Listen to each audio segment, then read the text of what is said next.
오늘 박근혜 전 대통령 첫 재판이 열렸습니다. 두 명의 법률가 초대했습니다. 검찰 출신인 정태원 변호사, 이중재 변호사 나와 있습니다. 안녕하십니까? 네, 안녕하세요. 지금 역사에 남을 재판인데요. 두 분께서는 어떤 장면 제일 눈여겨서 보셨습니까? 우선 재판이야 우리 형사소송법에 따라서 이제 실적 진실을 밝히는데 쭉 해나갈 걸로 보이지만 참 역사적으로 참 이게 국가적으로도 참 슬픈 일이라는 생각이 드는 것이 지난번에 박근혜 대통령이 구속된 게 3월 30일 아닙니까? 네네. 그때만 하더라도 그냥 이제 호송차에 태워서 들어갔는데 오늘 이제 법정에 나올 때는 수갑을 채웠거든요. 네네. 우리 형집행 관련 법령에 의하면 수갑을 채우고 포승줄로 묶게 돼 있는데 다만 이제 여성들이나 노역자들 경우는 수갑만 채울 수도 있거든요. 그래서 어쩌다 우리가 뽑은 대통령이 저렇게 수갑을 차고 이렇게 법정에 나타나게 되었나 그 점이 참 안타까웠습니다. 네. 오늘 검찰에서도 밝혔습니다만 오늘 재판은 참 전직 대통령이 구속돼서 재판을 받는 참 이 부분은 참 역사적으로 불행한 일이면 틀림없습니다만은 이원석 특수부장이 얘기했듯이 이 사건은 국민 주권주의와 그다음에 법치주의를 심각하게 훼손한 사건이다. 전직 대통령일지라도 물론 그 당시 현 대통령이었습니다만은 대통령일지라도 위법 행위가 있을 때는 이걸 심판을 해야 된다. 그리고 유죄를 입증해서 하여튼 그에 상응하는 처벌이 이루어지도록 최선을 다하겠다. 하여튼 이런 검찰의 입장이 소위 말하는 국민주권주의, 법치주의 그리고 이제 불행한 일과 참 교차되는 듯 하면서도 궁극적으로는 법치주의를 확립하는 길이라고 생각을 하고요.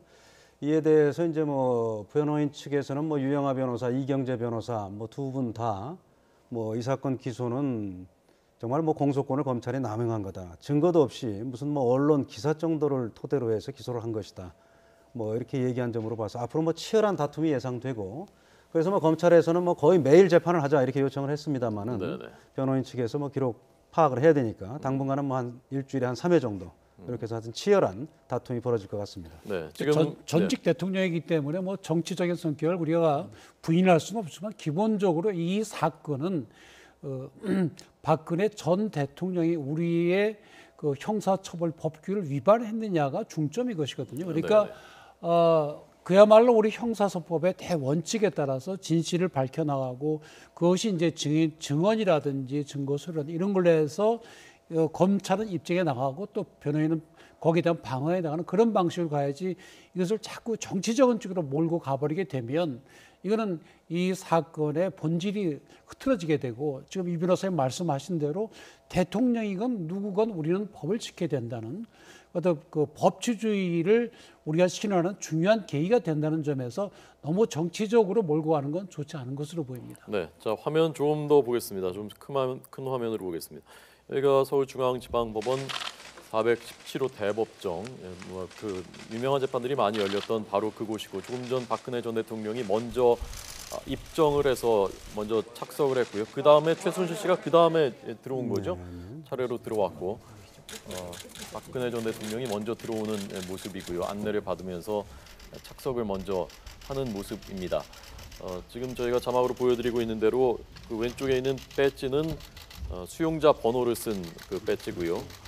복장은 미결수이기 때문에 수의를 입지 않고 사복을 입은 모습입니다. 그 다음에 이제 최순실 씨가 들어오죠. 자, 최순실 씨가 들어오면서 입구에서 잠깐 고개를 꾹뻑 숙이고요. 박 전 대통령한테 인사를 한 것인지 정확히 모르겠습니다만 고개를 숙이고 이러면서 이제 들어오는데 박 전 대통령은 쳐다보지를 않았고요. 눈길이 마주치지는 않았습니다. 그리고 그 옆에 변호사 옆에 한 자리 건너서 두 사람이 섰고 실제로 그 재판 과정에서도 어떤 대화가 오가거나 서로 마주보거나 그런 일은 없었던 거죠.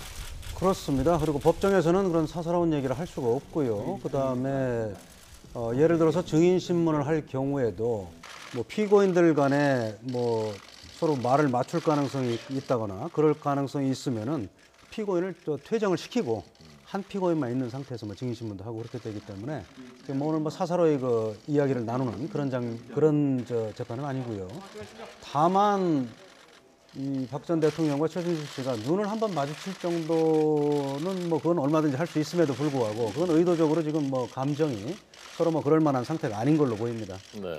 피고인들끼리 서로 얘기하는 건 원칙적으로 금지돼 있고요. 네. 오늘 아마 대기할 때도 이제 구치소에서 이제 최순실 씨는 남부구치소에서 온 것 같고 그 박 전 대통령은 저희 서울구치소 왔지 않습니까? 네, 네. 서로 다른 곳에서 왔는데 이 재판하기 전에 와서 대기하는 데가 있거든요. 근데 그 대기도 아마 별도로 한 것 같아요. 네, 아마 네. 한 사람은 그 검찰청 구치감에 있었던 거고 또 한 사람은 그 법정 옆에 붙어 있는 그 대기실에 있던 걸로 보고 서로 같이 만나지 못하게 합니다. 왜는가 하면 둘이 만나게 되면은 말을 맞출 위험이 있거든요. 그래서 법정에서도 저렇게 나란히 붙여놓지 않습니다. 그래서 꼭 물어볼 일이 있으면 어떤 피고인 신문이나 증인 신문 과정에서 공식적으로 물어봐야지 둘이서 소원된다든지 그런 거는 불가능합니다. 네, 과거에 그 전두환, 노태우 두 전직 대통령들이 법정에 나왔을 때 그때 나란히 섰었거든요. 그래서 뭐 짧게 하지만 이렇게 귓속말처럼 이렇게 말도 주고받고 그런 장면이 있었습니다. 제가 여쭤본 건 이제 사담을 했다는 얘기가 아니라 재판 과정에서 이제 누가 물어보거나 해서 대답했을 때 그런 어떤 발언이 섞이지 않았느냐 이제 그걸 여쭤본 거고요. 물론 사담은 뭐 할 수가 없는 거겠죠. 최순실 씨는 울먹이면서 내가 죄인이다 뭐 그렇게 얘기를 했다면서요? 최순실 씨 입장에서 굉장히 미안하겠죠. 이 전반적으로는 결국 최순실 게이트 아니겠습니까? 최순실이 박근혜 대통령을 이용을 해서 저지른 범죄라고 볼 수가 있기 때문에 최순실 씨 말이 틀린 건 아니죠. 그렇지만 거기에 같이 힘을 합한 것으로 보이는 박근혜 대통령의 책임도 막중하다고 볼 수밖에 없는 거죠. 그렇습니다. 지금 뭐 물론 뭐 아직 무죄로 추정되는 재판 단계이기 때문에 말씀드리기는 뭐 저 속단해서 말씀드리기는 그렇습니다만은 만약에 유죄가 인정된다고 할 경우라도 사실 뭐 박 전 대통령은 개인적으로 뭐 재산적인 이익을 취득한 건 없거든요. 그렇기 때문에 물론 뭐 대통령의 권한을 남용을 해서 최순실이 뭐 개인적인 이득을 취하도록 했다 이런 점에서는 뭐 공범이 될 수 있을지는 모르겠습니다만 기본적으로 지금 박 전 대통령은 그런 이익을 취한 게 없기 때문에 지금도 나는 떳떳하다. 내가 뭘 잘못했느냐 지금 이런 입장이거든요. 그렇기 때문에 하여튼 뭐 무죄가 되든 두 분이 다 유죄가 되든 어쨌든 최순실 씨가 훨씬 미안한 입장이죠. 자, 이게 그러니까 모레 또 바로 공판이 진행된다는데요. 이런 속도로 이렇게 빨리 진행되면은 대략 언제쯤이면 그런 선고가 가능한 겁니까? 기본적으로 지금 이제 우리 형사소송법은 네. 구속 피고인의 경우는 기소된 때로부터 6개월 이내에 재판을 마치도록 되어 있습니다. 네, 네. 그래서 6개월 이내 못 마치면 석방을 하고 재판을 해야 됩니다. 예. 지금 그 박근혜 전 대통령 3월 30일 날 구속이 됐고 4월 17일 날 기소가 됐거든요. 네, 네. 그러면 4월 17일부터 6개월 내외인 10월 17일 이전에 판결 선고를 해야 됩니다. 그런데 지금 그 증인으로 또는 진술이 돼 있는 사람들이 한 150명이 넘거든요. 그 사람들에 대해서 한 사람 한 사람에서 증거 조사하면은 네. 6개월이 굉장히 바쁘죠. 그래서 일주일에 3번씩 해 나가도 네. 아주 재판부로서는 열심히 해야 될 걸로 보입니다. 이렇게 속도를 내더라도 뭐 10월까지 갈 가능성이 있다는 얘기군요. 아유, 그럼요. 그렇기 때문에 지금 6개월 내에 1심 판결 선고가 이루어지지 않으면은 방금 뭐 말씀해 주셨습니다만은 석방을 해야 돼요. 예. 그러면은 법원으로서도 이건 뭐 난리가 날 겁니다. 아마 뭐 판결 선고도 못하고 석방을 하는 사태가 벌어지면 네. 그렇기 때문에 법원도 서두를 거고 검찰도 아까 말씀드렸듯이 그렇기 때문에 매일 하자 재판을 지금 이렇게 요청을 했는데 네. 변호인 측에서 우리가 지금 사건 검찰은 이미 다 파악을 하고 있지만 우리는 네. 기록도 검토해야 되는데 매일 어떻게 하느냐. 그래서 당분간 일주일에 3회씩 하기로 한 거죠. 네. 근데 최순실 씨는 사실 진작에 기소가 됐기 때문에 벌써 6개월이 다 돼가거든요. 그렇다고 해서 최순실 씨가 석방되는 건 아니고 최순실 씨에 대해서는 아마 추가 기소가 됐기 때문에 추가로 기소된 범죄 사실에 의해서 새로이 또 구속영장이 발부가 되면 그 기간이 연장이 되는 거죠. 그래서 최순실 씨 입장에서는 그러니까 재판이 어떻게 보면 중반에 넘어가는데 네. 박 대통령 때문에 더 오래 구속이 돼 있는 그런 점에서 자기들은 불이익을 받고 있다고 그렇게 주장하는 것이고 한편 박 전 대통령 입장에서는 기왕에 최순실 씨가 피고인으로 진행이 된 재판에서는 박 전 대통령은 거기에 대한 의견도 내지를 못했고 네. 어떤 그 증인이 나와서 뭐 거의 물어보거나 할 때도 그걸 못했지 않습니까? 네. 네. 그러니 우리는 그런 증거서에 참여 못했으니까 우리가 불리하다 이렇게 주장을 하고 있고 그런 입장인 거죠. 네. 그러면 최순실 씨 선고도 같이 동시에 이루어지게 그렇습니다. 됩니까? 같이 이루어질 가능성이 많죠. 왜냐하면 기본적으로 박 전 대통령과 최순실 씨의 공소 사실은 거의 일치합니다. 그렇기 때문에 같이 선고를 해야 되고 다만 이제 방금 말씀하셨듯이 최순실 씨는 검찰이 먼저 구속해서 기소를 했어요. 네, 네. 그 다음에 이제 특검에서 추가로 기소를 했기 때문에 그 추가 기소된 사실을 근거로 해서 새로 구속영장을 발부를 할 수 있습니다. 법정에서, 법원에서. 그렇기 때문에 이제 구속 기간을 6개월을 초과해서도 이제 연장을 할 수가 있는데 박 전 대통령은 한꺼번에 단 한 번에 기소가 됐기 때문에 네. 6개월 내에 무조건 끝내야 됩니다. 예.